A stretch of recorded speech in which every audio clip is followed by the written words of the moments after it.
Visakha Puja Day, the birth of our Lord Buddha.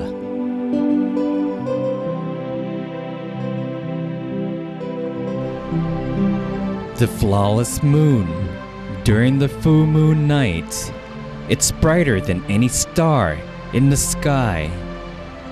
In the same manner, the Lord Buddha's birth, it's more glorious than the birth of any being. The appearance of the Lord Buddha brings a great wealth of merit to all living beings. The Lord Buddha removes our suffering and leads us to eternal happiness. In the same way that the full moon removes darkness from the night and lights up the dark sky. Exactly 20 asankhya's, or incalculable eons, and 100,000 mahakapas, or great eons ago, our great Bodhisattva commenced the pursuit of his perfection. The amount of blood he had sacrificed throughout his countless lifetimes was greater than the water in the four great oceans. The amount of flesh he had sacrificed was greater than the land masses. The number of skull he had sacrificed would pile higher than the great Mount Sumeru. The number of eyes he had sacrificed was greater than the stars in the sky. He had willingly performed them all for the sake of attaining enlightenment. After all three levels of the 10 perfections had been accumulated to the fullest extent, our Bodhisattva was reborn in the Tusita realm as King Santusita, the sovereign of the Tusita realm. When the auspicious moment arrived, celestial beings from 10,000 universes came together to beseech him to be reborn in the human realm. Once the request was made, our great Bodhisattva considered the 5 important factors. The first factor was the average human lifespan at that time. Every Lord Buddha only appears on earth at the time when the average human lifespan is between 100 to 100,000 years. When the average lifespan exceeds 100,000 years, the issues of birth, aging, and death become irrelevant.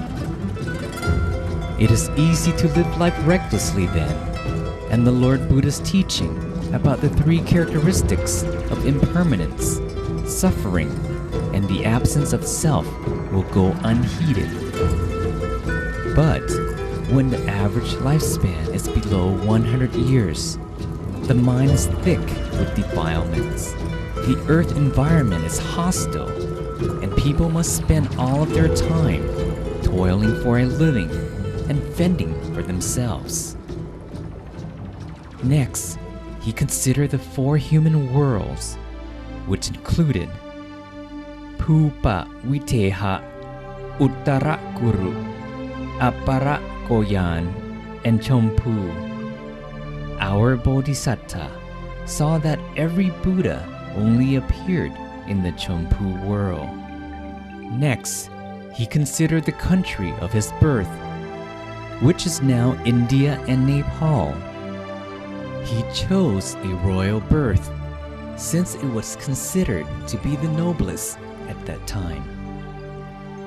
He found the lady who would be suitable to be his birth mother in the person of Queen Sili Mahamaya, because she had pursued perfections for the purpose of giving birth to the Buddha for the past 100,000 kappas.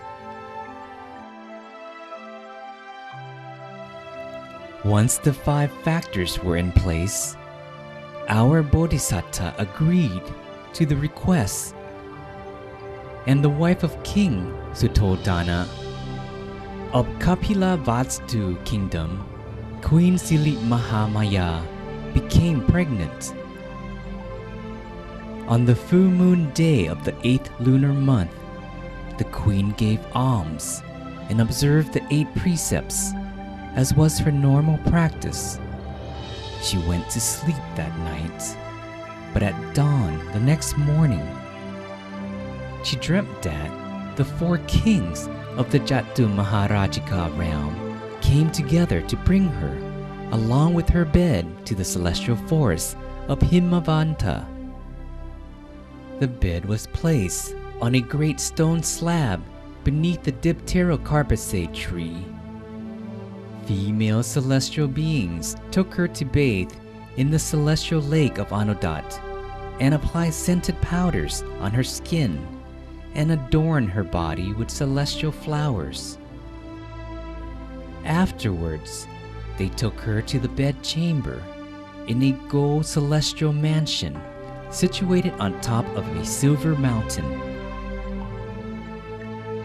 While she was in bed, a great white elephant came down from the gold mountain to see her. He carried in his trunk white, gloriously fragrant lotuses and circumambulated her 3 times. And it appeared as though afterward he entered the right side of her abdomen. While the queen was having this dream, our great Bodhisattva ceased to be in the Tusita realm, and the queen became pregnant. At that moment, there was a loud rumble, and the ground quaked. Brightness pervaded everywhere together with the occurrence of 32 supernormal events in 10,000 universes. Since the instant our Bodhisattva was conceived, he was comfortable in the womb and did not feel cramped in any way. The queen felt comfortable and light, as though she was not pregnant at all. She could clearly see our Bodhisattva sitting in a half-lotus position inside her womb. When the queen was 10 months pregnant, she wanted to return to her homeland, which was the city of Dewataha. In the morning of Visakha Puja, the queen traveled in a gold palanquin out of the city surrounded by her retinue. The royal procession kept moving until it reached the beautiful Lumbini Grove. The queen wished to have a rest and to walk around the royal park. The ministers prepared a place for her beneath the shady sala tree.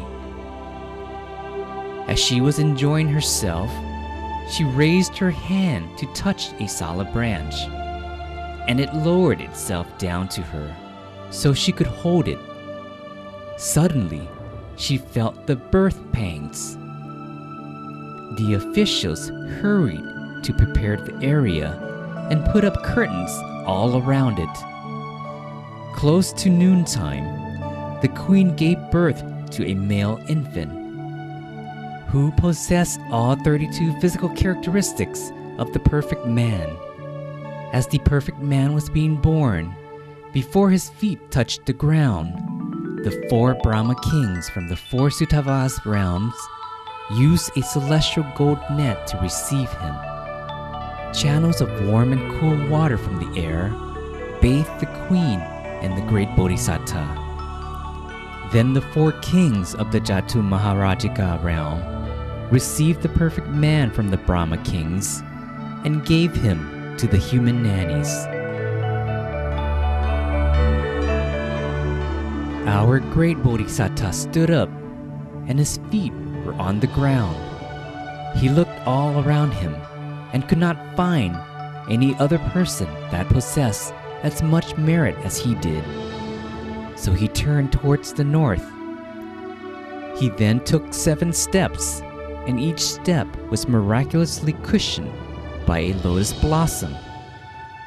He said in a resounding voice, a voice as pleasing to the ears as the voice of the Brahma king, I am the Supreme Being. I am the most advanced being in the world. I am the most sublime being in the world. This is my final rebirth. We must bear in mind that the appearance of the perfect man is an extremely rare occurrence. Within one kappa, there can appear, at the most, only 5 perfect men. Therefore, on Visakha Puja Day, the universally important day, let's come together to remind ourselves of the greatest debt of gratitude we owe to the Lord Buddha by being dressed in white, and come to the temple to give alms, observe the precepts, practice meditation, and offer them as a token of our reverence to the Lord Buddha for our own and our family's prosperity.